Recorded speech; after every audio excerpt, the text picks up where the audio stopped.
In Movies and Money, AMC Theaters recently reported revenue quintupled as movie fans get back to the big screen. For more, let's bring in film critic Erik Childress. Hello to you, Erik. Hi, Angie. Doctor Strange in the Multiverse of Madness kicked off the summer blockbuster season with a huge opening. Can you tell us about the numbers? Certainly, Angie. The $187 million that Doctor Strange made over the weekend was $102 million higher than the introduction of the character back in 2016.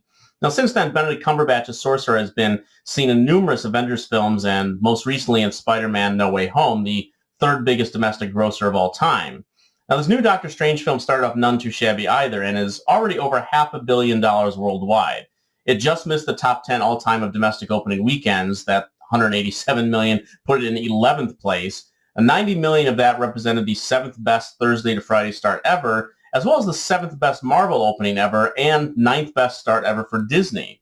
It also was $53 million higher than the Batman's opening in March, making it the best of the year, and that is a number that may hold through the remainder of the summer. Last week in your summer box office predictions, you placed Doctor Strange as a film you believed would be #1 this summer. Is that prediction holding up so far? Still pretty good, Angie. And if Jurassic World Dominion and Thor Love and Thunder don't open as high as that $187 million, I'm going to be feeling even better about it.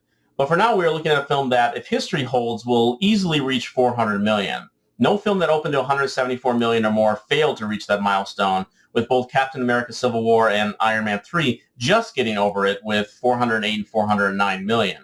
It is, of course, a different time for moviegoing, and even these big tentpole titles can be even more front-loaded than usual. And we have seen some anomalies since that last summer that certain numbers don't always translate into what they did in the past. As long as this weekend #1 haul stays above $72 million, it will continue on that pace, along with solidifying my prediction that it will be the biggest film of the summer. Next up at the box office is Firestarter. Here's a peek. Charlie? If they catch her, they're going to put her in a cage. Charlie? They're going to run tests on her for the rest of her life. We'll never see her again. If who catches me? What's the buzz on this film, Erik? Very little, Angie, and that is mostly because Universal has treated this film as a complete afterthought. Critics are not even going to have eyes on it until this very evening, and tomorrow, while it is in theaters, it will also be streaming on Peacock. But this remake of the 1984 film with Drew Barrymore, which I have always enjoyed, looks to be a more stripped-down version than what was a reasonably faithful adaptation almost 40 years ago.